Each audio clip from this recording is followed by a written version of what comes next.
Hola a todos y muy bienvenidos a este nuevo ciclo de podcast de Under FinTech, espacio en el cual hablaremos sobre las últimas tendencias del mundo de las finanzas digitales y sus aplicaciones en el mundo actual.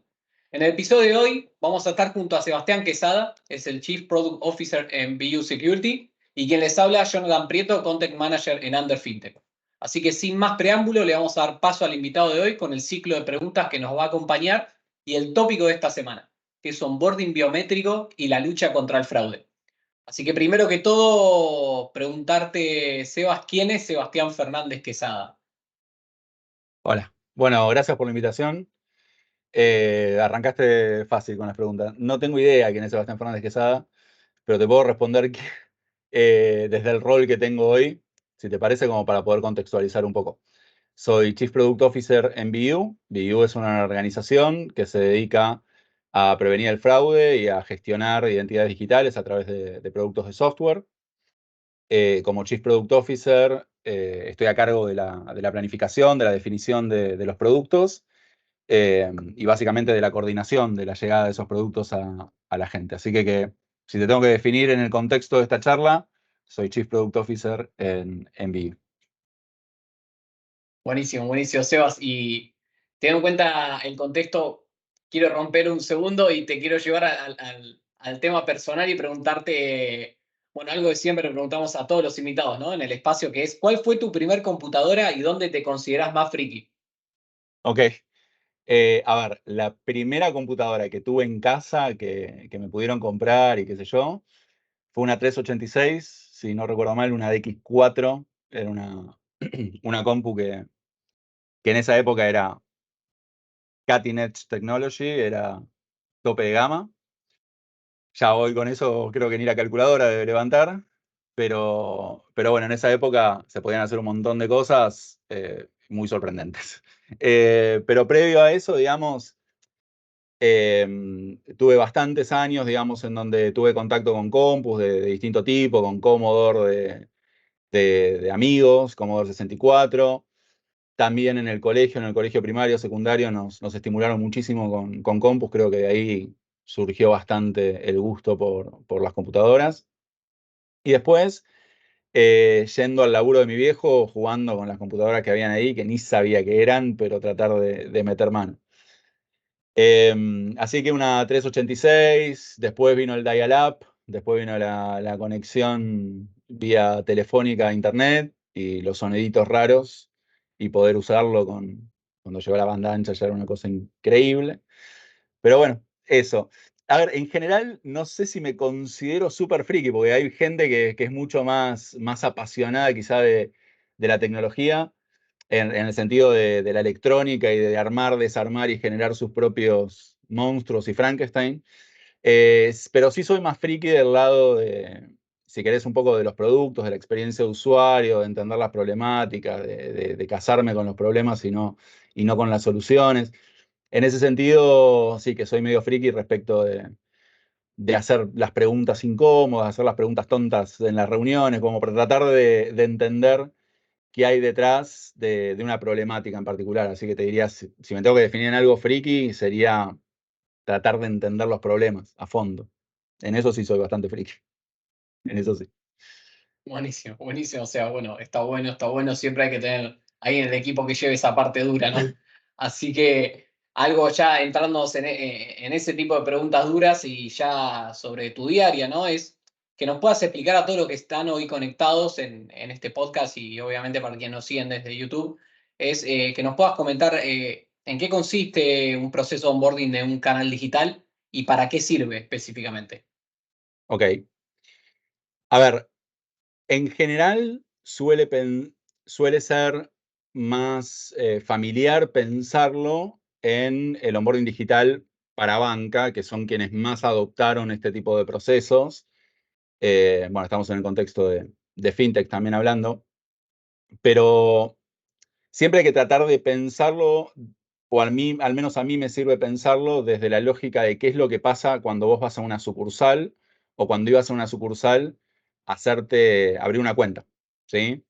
En donde llegabas a la sucursal, previamente o llegaste caminando, o llegaste en colectivo, o llegaste en auto, pero de alguna manera llegaste a esa sucursal en un horario determinado, en donde esa sucursal estaba abierta.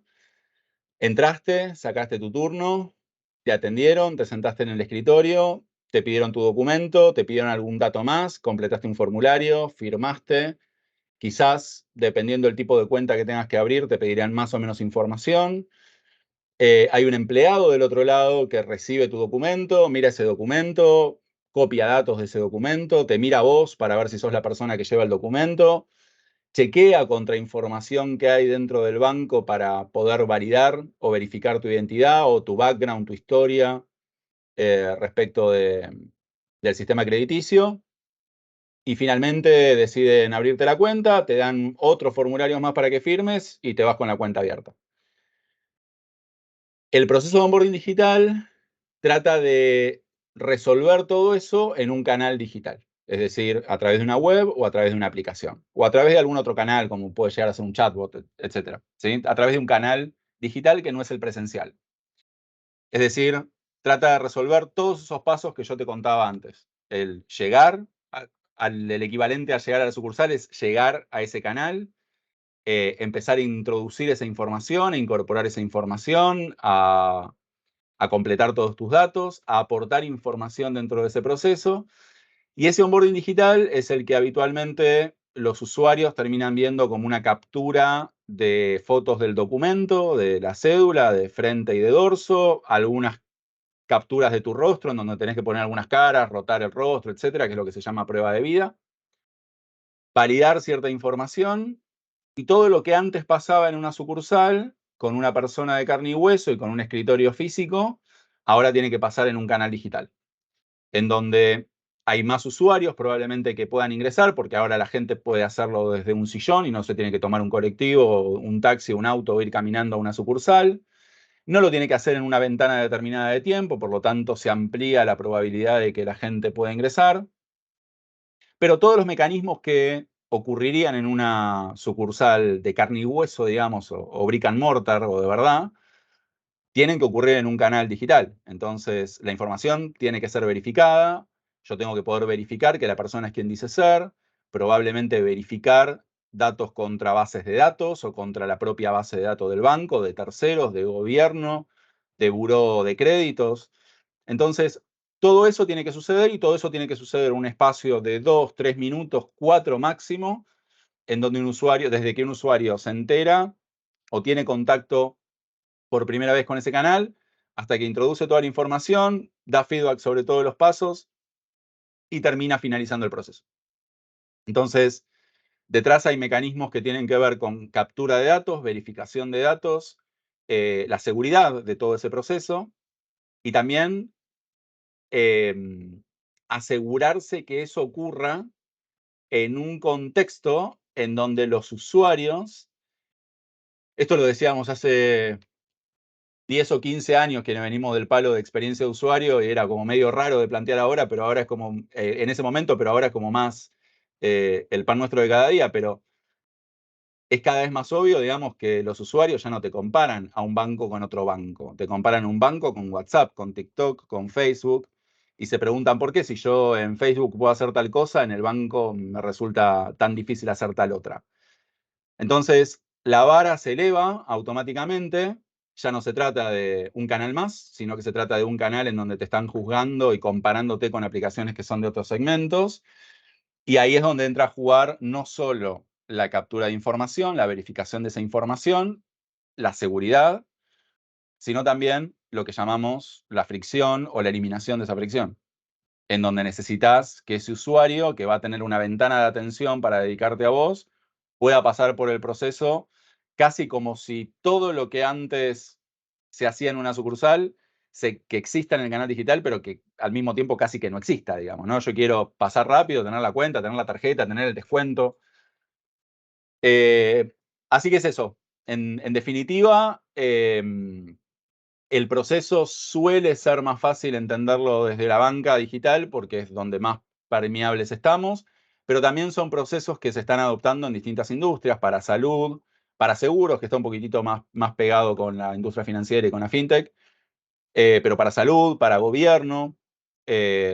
Muchos de nosotros, por lo menos acá en Argentina y en otros países de Latinoamérica, Tuvimos durante el COVID una billetera digital emitida por los gobiernos, todavía la seguimos utilizando, y muchas de esas billeteras, por ejemplo, acá en Argentina, Mi Argentina, utilizan procesos de onboarding digital.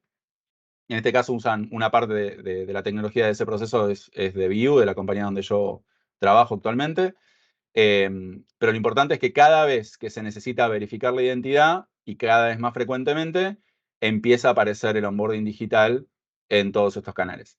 Lo están empezando a hacer otras industrias, retail lo está empezando a hacer, algunos e-commerce, ya lo hemos visto en algunos de los e-commerce más populares, billeteras cripto, cualquier industria, cualquier herramienta que necesite asegurarse que la persona es quien dice ser, está adoptando onboarding y va a seguir adoptando onboarding, creemos, de acá en adelante.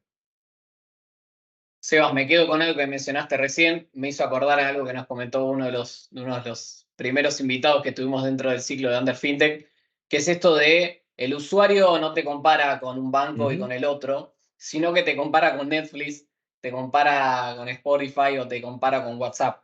Exactamente, así que está bueno eso.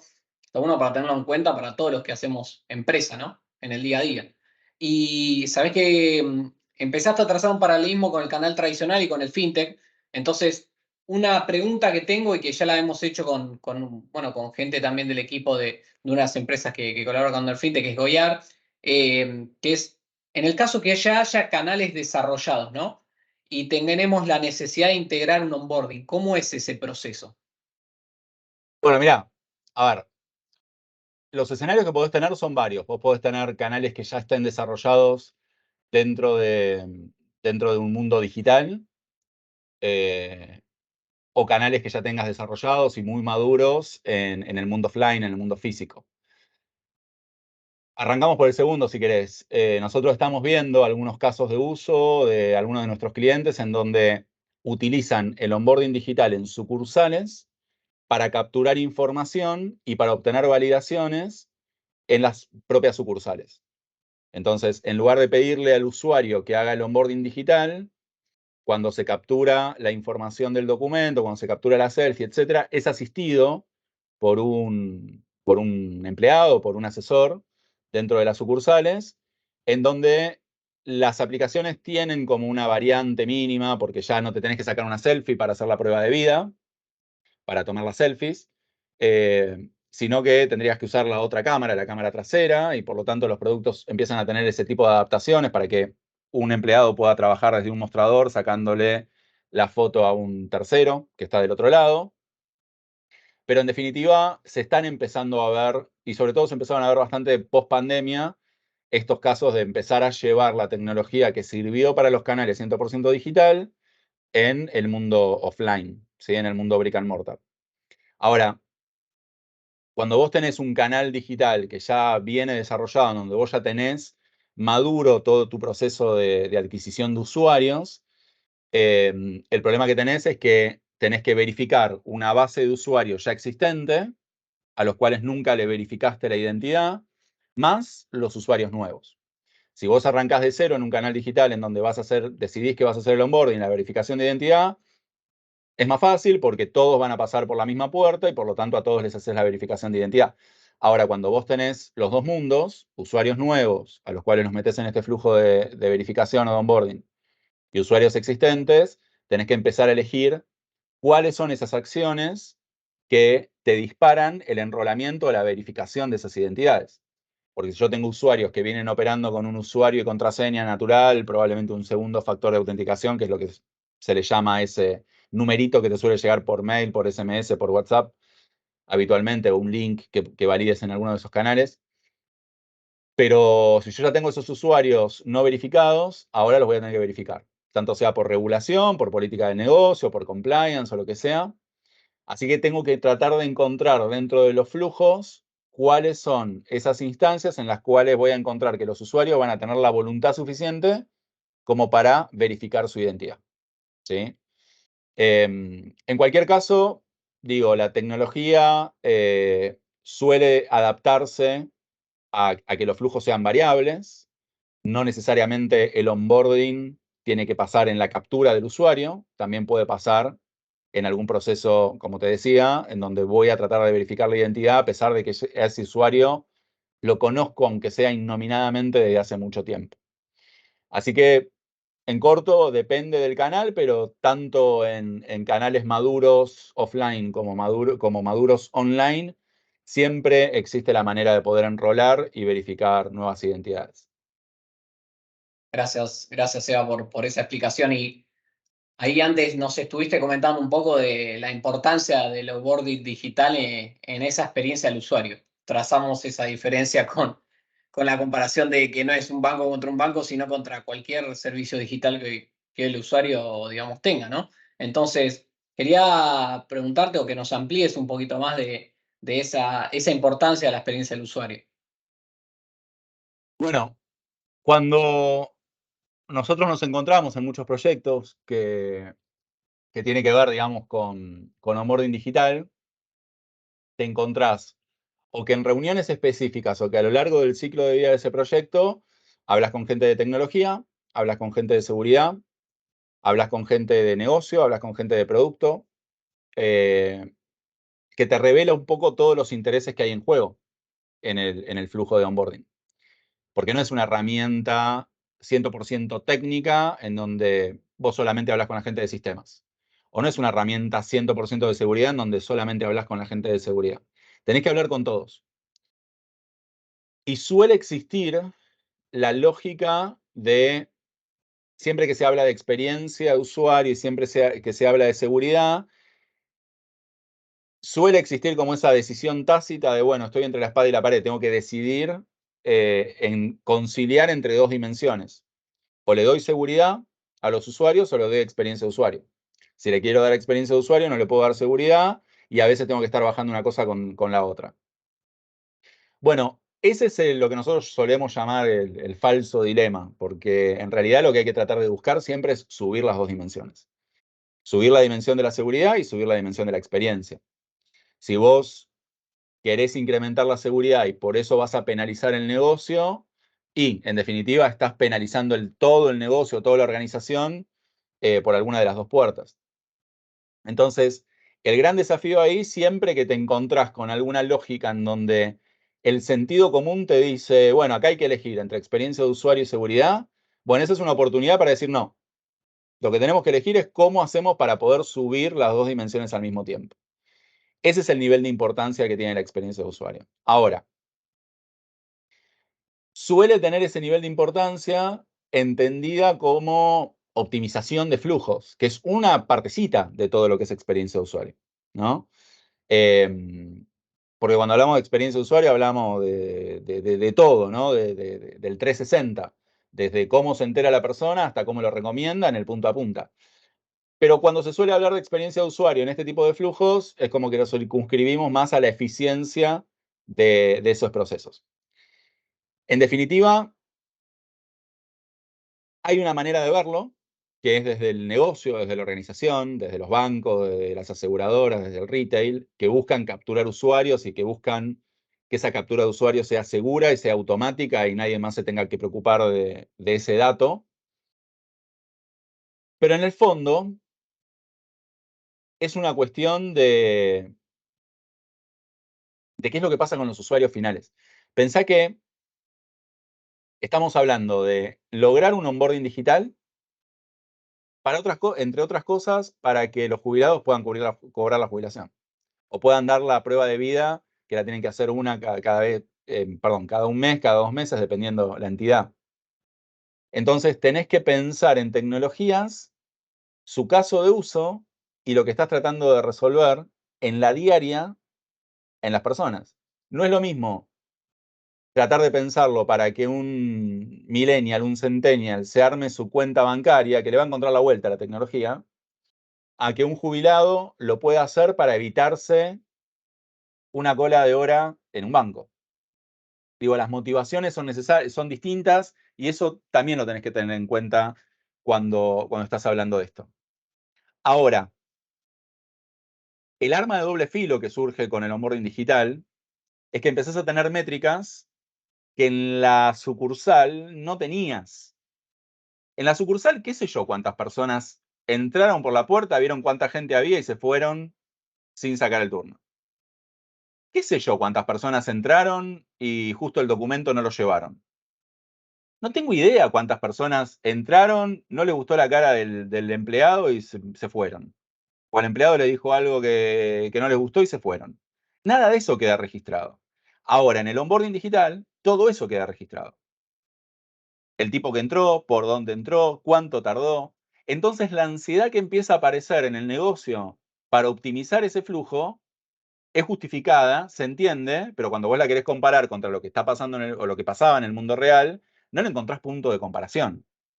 Es un salto, digamos, cuántico en términos de la cantidad de información que tenés y sobre todo en términos de cómo las organizaciones están preparadas para absorber ese tipo de flujos. Y en entender que el onboarding digital del banco A y del banco B, por más que estén bajo la misma normativa, bajo la misma geografía, no va a ser lo mismo porque el target del banco A y el banco B son distintos. No es lo mismo cuando el 80% de los clientes son jubilados que van a hacer la prueba de vida que cuando el 80% son, no sé, post-adolescentes, jóvenes adultos que están buscando la última promo del banco para comprarse ropa. Entonces, necesitamos que las organizaciones piensen en el flujo de onboarding con un flujo de onboarding con pruebas A/B, con mucha métrica para poder entender cómo optimizarlo, con la apertura de poder generar experimentos y poder iterar rápidamente en actualizar las versiones, en actualizar flujos, en cambiar los flujos, en experimentar qué es lo que sucede. Hay que aprovechar las capacidades de la tecnología porque te da mucha más información que antes en la sucursal no tenías, pero al mismo tiempo hay que saber utilizarlo como un flujo vivo que nunca termina y que siempre tenés que estar iterando para poder capturar mejor información y para esa información que capturás, aprovecharla en un flujo más eficiente, pero al mismo tiempo que le aporte más valor al negocio y a las personas de carne y hueso. Seba, y ahí justamente vos hablas de, empezás a tocar ya el tema del diseño de un Ujú. proceso de onboarding, ¿no? Ahora, ¿qué elementos son fundamentales de un buen proceso de onboarding digital para el usuario como para la empresa también? A ver, el primero, creo, el que genera la incepción de todo el resto de las decisiones, es entender que mi base de usuarios es única y que no la conozco. Y que no sé qué es lo que quieren. Y que no entiendo muy bien cómo van a usar el flujo. Ese, ese baño de humildad inicialmente te permite prepararte internamente a los proyectos, a los equipos, en términos de, bueno, vamos a tratar de aprender en este flujo que va a tener que ser optimizado rápidamente y lo más importante no es entregar una versión, sino poder construir un equipo que pueda entregar iterativamente mejoras sobre esa versión. Esa es la primera definición de diseño, porque si no después todo el resto se cae. Ahora, si te vas al otro extremo del espectro, en ver cosas que tengan que ver con el diseño del flujo, que tengan que ver con el diseño de la interfaz, etc.,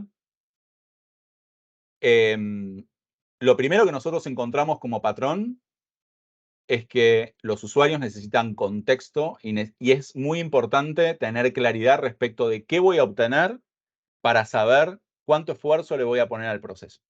¿Sí? Pensá lo siguiente. Vos estás en tu casa, utilizando tu celular en el sillón o en cualquier lugar donde utilices el celular habitualmente. Te encontrás con una promoción del banco, te llama la atención, te querés abrir una cuenta. Tenés una primera barrera física para hacer el onboarding digital que es necesito tener el documento acá. Si estás en el sillón, te va a implicar pararte e ir a buscar, no sé, la billetera, la cartera, donde tengas tu documento. Es una primera barrera, ¿sí? Que esa primera barrera que está en la última milla, como le llamamos, que son cosas que parecen bastante estúpidas como para tener en cuenta en una mesa de definición estratégica de proyectos y productos, es súper importante. Porque es donde tenés que romper la inercia, poner primera o ayudarlo al usuario a poner primera para que se levante del sillón y vaya a buscar el documento. Ahora, el usuario se va a levantar del sillón si solo si entiende claramente el valor que hay detrás de ese proceso de onboarding digital. Entienda claramente el tipo, seguimos hablando en el contexto de las cuentas bancarias, ¿ok? Para poder circunscribirlo, pero ¿qué tipo de cuenta voy a tener? ¿Cuándo la voy a tener? ¿Qué tipo de tarjeta me vas a dar? ¿Qué beneficios voy a tener? Es lo que tiene que estar presente desde el momento cero y presente en cada paso que el usuario va dando, como recordatorio de, che, esto es lo importante, ¿sí? Y te voy a ir pidiendo varios datos y te voy a ir pidiendo varias validaciones. Algunas de ellas van a generar más o menos fricción, pero quiero recordarte que lo que vas a obtener al final va a ser esto. Eso en muchos casos, en los flujos de onboarding no se tiene en cuenta. Se da por tácito. ¿Por qué se da por tácito? Porque quienes construyen eso es como que lo tienen tan incorporado que dicen, sí, qué sé yo, una cuenta. Quiero que el tipo abra una cuenta. Pero el usuario no conoce nuestra entidad. No sabe cuál es el beneficio. Y no solo que no lo sabe, sino que podría saberlo en un momento y olvidarlo en el segundo siguiente. Entonces, el primer patrón que nosotros siempre terminamos de encontrar es, hay que dejarle presente al usuario todo el tiempo cuál es el valor. El segundo punto es darle instrucciones claras y explicarle el contexto claramente a los usuarios. Acá entran patrones de diseño, heurísticas de Nielsen, cosas muy básicas y muy estándares del mundo de UX, pero que tienen repercusión en el mundo de la conversión y de la optimización de ese flujo. Yo le tengo que dar claridad respecto al usuario de, bueno, ahora necesito tu foto del documento y la necesito para esto, y necesito que le saques la foto así o asá, y necesito tal documento, no me sirve que me pongas el carnet del gimnasio. Te sorprenderías de las cosas que puedes llegar a encontrar en este tipo de flujos. Y necesito que te saques la foto de frente y necesito que hagas tal o cual gesto para darme cuenta que sos una persona viva. Y cada vez que le pases esa información, le tenés que dar contexto al usuario. Los errores que se suelen cometer en muchos casos es tratar de malinterpretar simplicidad con minimalismo, en donde se trata de sacarle un montón de elementos al flujo sin haber resuelto la complejidad. Entonces, te toca ver primeras versiones de flujos en donde se toman decisiones del tipo, no, pero yo quiero que sean solamente 2 páginas, entonces la página de las instrucciones la salteo porque me parece que no es importante, entonces salta directamente a abrirse la cámara del usuario y a pedirle la foto del documento. Y cuando nosotros hacemos pruebas con usuarios, terminás viendo que cuando no hay contexto y al usuario se le abre la cámara de golpe, el usuario se asusta. Y es un patrón. No, ¿por qué se abre la cámara? ¿Por qué? Y lo ves en el físico, lo ves en las reacciones físicas de la persona. Y a veces, y lo que se descubre sobre todo en este tipo de flujos, en donde es muy importante capturarlo al usuario desde el valor, desde el punto de la atención y desde el contexto que le das, que a veces quizás necesitas más pasos para poder tener más control y para poder darle más control al usuario de lo que está haciendo. Así que si te tuviese que reducir, hay como 2 decisiones fundamentales de diseño. La primera, desde el punto de vista más estratégico. Voy a lanzar un flujo, pero lo más importante es que voy a construir un equipo detrás que sepa medir ese flujo y que sea rápido en términos de iterar, de actualizar, de medir y de optimizarlo. Y por el otro lado, demostrar el valor en todo paso del flujo y aparte poder darle contexto adecuado al usuario para que esté en control de lo que tiene que hacer.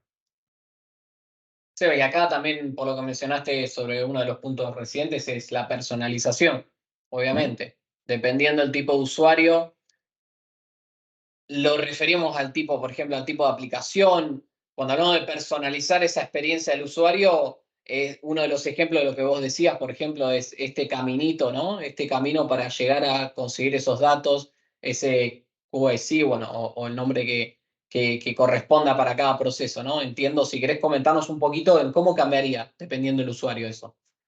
Mirá, hay flujos en donde vos sabés que los usuarios van a tener que tener una casilla de correo, por ejemplo. ¿Sí? Hay otros flujos en donde sabés que eso puede llegar a ser dudoso o probablemente no lo tengan o probablemente no te interese capturarlo. Hay flujos en donde va a ser necesario capturar primero, hacer toda la parte de lo que se llama Document Centric Identity Verification, capturar la información de los documentos y todas las verificaciones al final. Hay casos en donde no es necesario hacer la captura del documento y solamente podés hacer una captura de rostro, con lo cual resolvés varios pasos, eliminás varios pasos, reducís bastante fricción e incluso eso se puede hacer contra bases de datos gubernamentales cuando existe esa base de datos biométrica disponible. Hay flujos en donde vas a necesitar frente, dorso de documento y selfie. Hay otros donde vas a necesitar solamente frente y selfie. Hay otros donde vas a necesitar solamente selfie. Entonces, lo importante es que se puedan soportar cualquiera de esos escenarios. Escenarios en donde primero le pido al usuario un canal, por ejemplo, el número de teléfono o el email. Con eso verifico ese canal y me aseguro que ya tengo un punto de contacto para recapturarlo al usuario en caso de que se caiga. Hay escenarios en donde capturo los datos primero y después hago todas las verificaciones al final. O incluso también lo que sucede detrás, digamos, del back office. Hay procesos en donde la información que aporta el usuario puede llegar a tener ciertas contradicciones o puede llegar a ser dudosa y por lo tanto el onboarding no finaliza de manera completa y requiere una revisión manual.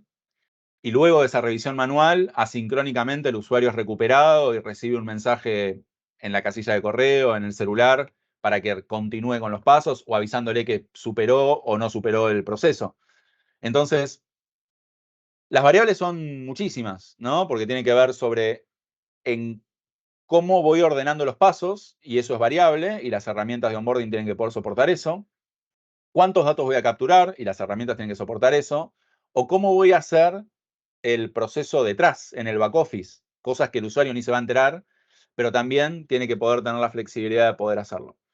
Así que se puede personalizar alrededor, digamos, de todas esas dimensiones. Por eso es que es muy importante que las organizaciones entiendan que no hay un solo flujo de onboarding y que lo importante es lanzar uno, aprender sobre ese e ir iterando, porque en el fondo es como tener una sucursal. Vos no abrís una sucursal y te olvidás de ir a limpiarla, de ir a hacerle de cambio de mobiliario o refacciones al mismo inmueble. Es algo que es continuo y sobre todo siendo probablemente, dependiendo de la entidad, el punto de acceso más importante que tengan. Buenísimo, o sea, bueno, súper claro, está bueno ahí lo que explicás de que parte de todo esto es ponerse en acción, ¿no? Justamente ahí vas viendo sobre la marcha, también ajustando cosas, entiendo que es parte del proceso. Y con eso también te iba a preguntar, como para cerrar la parte de onboarding, preguntarte cómo se mide el éxito del onboarding digital y también en un proceso de onboarding de parte de las empresas. ¿Cuáles son los errores más comunes que se suelen ver? Mirá, el más obvio en términos de éxito es la conversión. ¿Cuántos usuarios ingresan? ¿Cuántos usuarios salen? Es el más obvio y el que suele estar siempre en las mesas de conversación. Ahora, la usabilidad tiene 3 métricas madre: efectividad, eficiencia y satisfacción. ¿Cuántos usuarios pueden pasar por el proceso? ¿Cuánto les cuesta pasar por el proceso? ¿Y qué tan satisfechos quedan luego de haber pasado por el proceso? Entonces, las 3 son importantes, porque las 3 te permiten entender qué cosas ir tuneando a medida que vas avanzando, ¿sí? Entonces, efectividad, eficiencia y satisfacción. No es lo mismo que a mí me pase 100 usuarios en 2 minutos cada uno, que me pasen 100 usuarios en 30 segundos cada uno, que me pasen 100 usuarios en 5 minutos cada uno, ¿sí? Entonces, es como multidimensional. Pero la principal, en realidad, la primera que se trata de observar es la conversión. Ahora, ahí no termina el flujo, porque atrás de la conversión, vos todos esos usuarios que capturaste, los capturaste sin intervención de un humano. Los capturaste sin electricidad en la sucursal. Los capturaste sin que tenga que intervenir una persona en la sucursal y en el back office para revisar esos datos. Entonces, el ROI empieza a venir por otros lugares, ¿sí? Que suelen no estar en la mesa de conversaciones inicialmente, porque lo primero que se suele ver es la conversión. Ahora, detrás de eso, también hay otros beneficios que tienen que ver con que, bueno, yo ahora no solo tengo a ese usuario, no solo lo capturé automáticamente, no solo le pude asignar al final del proceso su cuenta, y dependiendo de los casos, su tarjeta de débito, de crédito, lo que sea, sino que también ya tengo ordenado un legajo digital del tipo, sin que me haya ocupado espacio físico en la sucursal, normalizado con las restricciones o con los deseos que tenga respecto de los procesos internos, y empiezo a tener la historia de esa persona. Y aparte sé en qué dispositivo está trabajando y sé, dependiendo el escenario, puedo saber hasta en qué geografía está sucediendo la interacción. Entonces, sí, la conversión es lo primero que se mira, pero te diría que, bueno, voy a usar la metáfora nunca antes utilizada en la historia de la humanidad, que es la de la punta del iceberg, ¿no?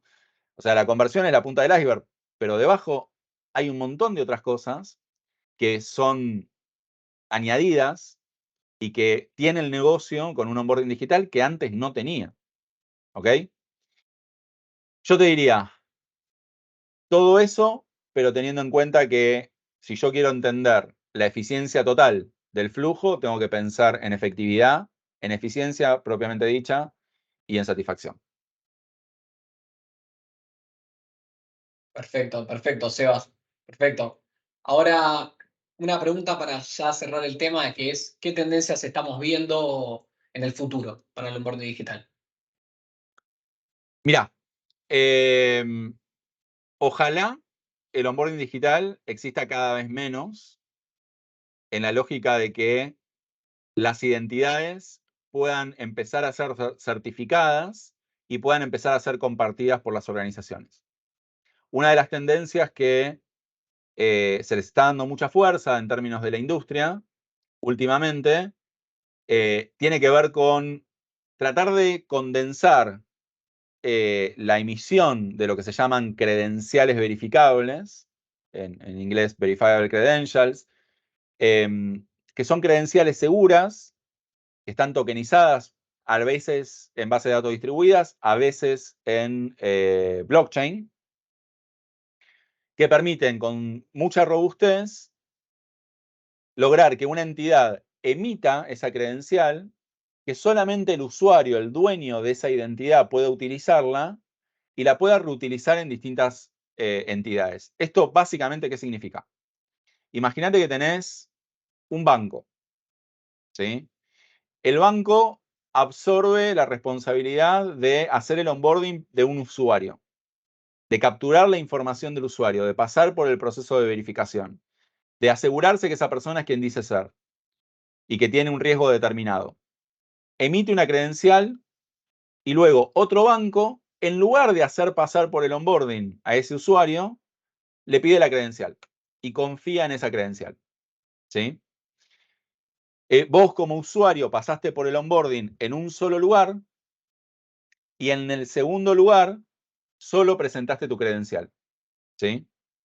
Ese es el concepto de lo que se llama Verify Once, que es parte de lo que se está tratando de impulsar dentro de la industria, que en algunos casos ya está en muchos casos productivo, pero que tiene que ver justamente con esto, con tratar de reducir el punto de fricción máximo de verificar a una persona y hacer todo el background check en un solo lugar, confiable, y luego reutilizar esa información.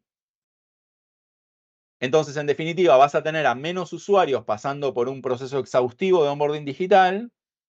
Por lo tanto, la probabilidad de que los canales digitales conviertan más y lograr esa eficiencia de la que hablábamos antes tendría que ser creciente, porque ya los usuarios no tienen que tener su documento, solamente tienen que tener su celular, presentar una credencial que ya tienen en su celular, que es segura, que es confiable, y pasar directamente en el enrolamiento del siguiente canal. O sea que una de las tendencias que estamos viendo tienen que ver con eso, con el Verify Once. Verificate una única vez y después reutiliza eso en todos los lugares. Qué interesante, Sebas, lo que estás comentando, porque parte de las charlas, bueno, para los que hacemos tecnología, los que estamos en el día a día, este es uno de los puntos que se menciona bastante, ¿no? Más que empieza a ver incluso en lo que es la cadena de pagos, la interoperabilidad, esto de que empieza a convivir varias billeteras digitales, por ejemplo, y bueno, obviamente todo lo que facilita la experiencia del usuario son puntos que cobran cada vez más importancia. Y haciendo un stop acá con respecto al onboarding, uno de estos últimos, en los últimos días, bueno, se habló de un tema sobre salud, sobre lo que respecta a fraude. También se estuvo hablando de, habitualmente escuchamos diferentes tipos de casos de fraude, pero antes de hacerte algunas preguntas sobre ese tema, que nos puedas decir a todos, para el que no conoce, ¿no? Para el que está escuchando este podcast, que puedan tener en qué consiste y qué es una identidad digital para una persona. Bueno, a ver, la identidad digital sería el equivalente a mi yo en el mundo digital, en el mundo de los bits and bytes. Debiera ser mi espejo, debiera reflejar lo que yo soy y debiera permitirme interactuar con otras identidades digitales dentro del espacio digital. Ahora, en la realidad, hay muchas organizaciones que tienen estrictamente lo que llamamos una identidad digital, pero esa identidad digital no tiene ni nombre ni apellido, no tiene rostro, no tiene documento y puede llegar a ser un email. ¿Ok? Yo puedo definir una identidad digital como un email, que luego, a medida que yo voy teniendo más interacciones con esa identidad digital email, le puedo agregar más información que es propia de esa identidad. Quizás en el registro del usuario solamente le pido el email, pero después más adelante me entero de su nombre y apellido y lo puedo adosar a esa identidad digital. O más adelante a un domicilio o a otro domicilio, tener múltiples domicilios o múltiples teléfonos. Entonces, el gran desafío de la identidad online o la identidad digital, primero es que se puede armar por fragmentos. Es un rompecabezas que vos podés ir construyendo esa identidad por partecitas, ¿sí? E ir haciendo lo que se llama como un progressive profiling. A medida que vas avanzando en el conocimiento de ese usuario, le vas sumando atributos y vas construyendo una imagen más acabada de esa persona o más exacta de ese espejo digital. Pero lo otro es que también tengas la capacidad de poder identificar que tenés dos identidades que podrían ser la misma y tener un método para poder mergearlas, para poder juntarlas. ¿Ok? Si yo soy, por ejemplo, no sé, cualquier canal digital, en donde primero vos, Jonathan, te creaste tu usuario con tu correo electrónico, y otro día con otro correo electrónico y otro día con un teléfono. Y tenés tres identidades digitales que yo como negocio pueda entender como entidad. Che, mira, estas tres identidades digitales podrían llegar a ser Jonathan. Le voy a preguntar a Jonathan y le voy a pedir a Jonathan que me verifique fehacientemente que estas tres identidades son de él, así las unificamos y ganamos conocimiento de él y él gana simplicidad en el uso. Entonces, la identidad digital tiene esas características, se tiene que poder construir fragmentariamente y aparte tiene que poder ser lo suficientemente flexible como para que yo pueda unificarlas en algún momento determinado para ganar facilidad para el usuario, conocimiento para el negocio. ¿Sí? Así que eso básicamente sería la identidad digital. Es tu persona, lo que llamamos el online persona también en BU, ese online persona en la vida digital y cómo se materializa y cómo se va construyendo en una imagen que es cada vez más parecida a vos mismo. Sebas, y entonces con respecto a la identidad digital, ya me voy a adentrar específicamente en los productos de que, bueno, que vos también formas parte y haces en el día a día desde BBVA Security. Es preguntarte, primero de todo, qué es la prevención del fraude en los canales financieros y por otro lado, cómo se puede detectar el fraude digital en tiempo real, ¿no? Y obviamente el impacto que eso puede tener tanto en el cliente como en la reputación de la empresa. Bueno, a ver, la idea de prevenir el fraude es justamente prevenir el fraude, que el fraude no suceda, ¿no? Una vez que sucedió, ya es mucho más caro para todos, mucho más complejo, mucho más doloroso para todos. Empezando por el usuario, ¿no? Cuando vos tenés un caso de sustitución de identidad y te enterás así de la nada que tenés que pagar un crédito que no tomaste o que tenés que pagar un ítem de la tarjeta que nunca gastaste, es doloroso poder pasar por ese proceso y salir indemne. Entonces, todo empieza por ahí, ¿no? Por tratar de prevenir esas situaciones. ¿Cómo hacemos nosotros desde BU junto con otras organizaciones para poder lograr eso? Bueno, primero tiene que ver con lo que estábamos hablando, hacer un buen onboarding digital para poder verificar que la persona que está interactuando es realmente quien dice ser, y eso te ayuda a reducir muchísimo la ventana del fraude, ¿sí? Pero también tiene que ver con entender desde qué dispositivo está operando. Entender si ese dispositivo yo ya lo vi otra vez, yo como sistema, lo vi previamente, confío en ese dispositivo y lo dejo trabajar en ese dispositivo. O si no lo vi, le pido un challenge, que le llamamos, le pido un desafío. Le digo, bueno, a ver, comprobame que este dispositivo de Jonathan, que yo no conozco, que es la primera vez que veo, que es realmente de Jonathan. Entonces le voy a pedir a Jonathan que me compruebe que ese dispositivo es de él. Te voy a mandar un código numérico, te voy a abrir la cámara para ver tu rostro y para chequearlo contra los registros biométricos que tengo. Puedo llegar a mandar un mail y que me lo confirmes vía mail. De alguna manera confirmar eso.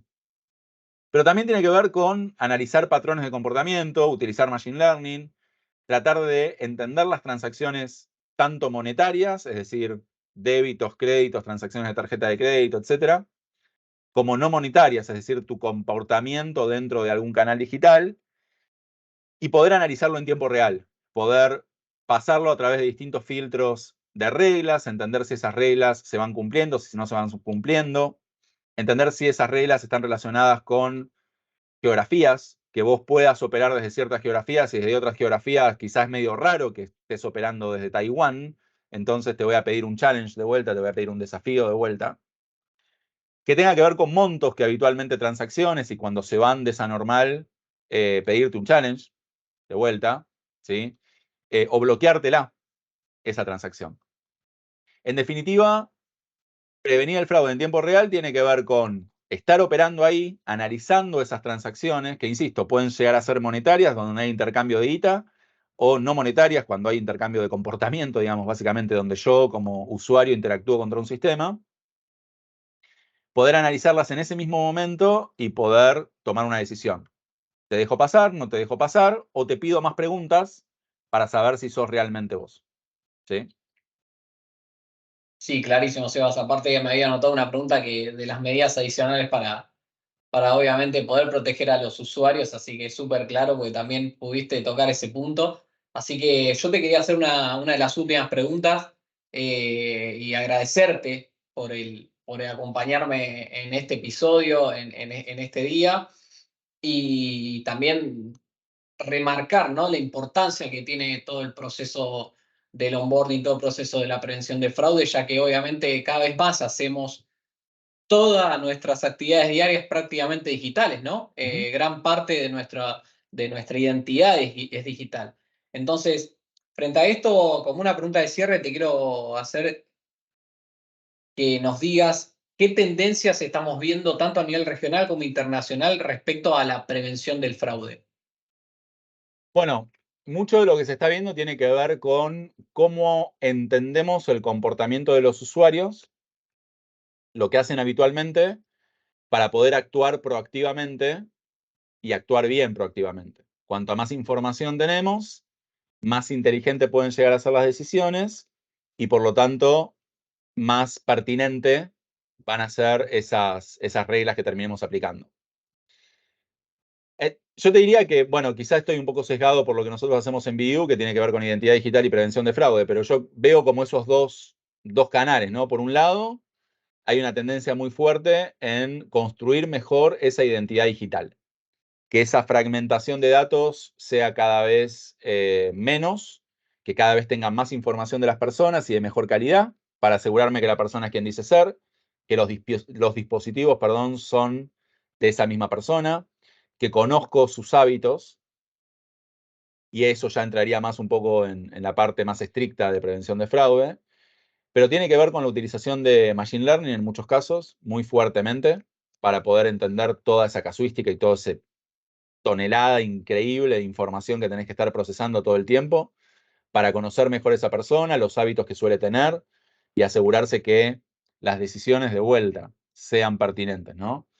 Y también hay una tendencia muy fuerte, como te decía antes, respecto de empezar a generar esas identidades descentralizadas, en donde tecnologías como la blockchain o las bases de datos descentralizadas van a ser muy importantes como para poder tener replicabilidad, seguridad, auditoría sobre los datos, apertura. Esas tendencias es lo que se está viendo muy fuertemente, ¿sí? Gracias, Sebas, gracias nuevamente y agradecerte por haberte hecho este espacio. Sé que en la agenda diaria es bastante importante. Hoy te agarré de tarde, así que te agradezco nuevamente. Y desde acá, obviamente, recomendar que nos puedan seguir desde todas las redes que hoy tenemos, a través de los canales, para que obviamente puedan estar conectados a las últimas noticias y actualizaciones de Under Fintech. Sebas, para aquellos que quieran conocer un poquito más y puedan conocer un poco sobre los productos de BU y sobre lo que vos haces todos los días, ¿nos podés decir por dónde pueden seguirlo y conocerlos? Sí, sin duda, pueden buscar BU en LinkedIn, B corta U, ¿sí? Pueden entrar a nuestra página web, BU Security, BU Security, en castellano, castellanizado.com, y ver qué es lo que hacemos ahí, tanto en nuestra página web o buscarnos en redes sociales, en LinkedIn, en Twitter. Estamos presentes ahí, contamos un poquito lo que hacemos. Gracias, Sebas. Y bueno, desde acá les agradecemos a todos los que nos estuvieron escuchando hasta el día de hoy y viéndonos también. Así que los esperamos en el próximo episodio y como siempre decimos, esto fue Under Fintech, un podcast para los que hacemos que el mundo sea más fintech. Chau, chau.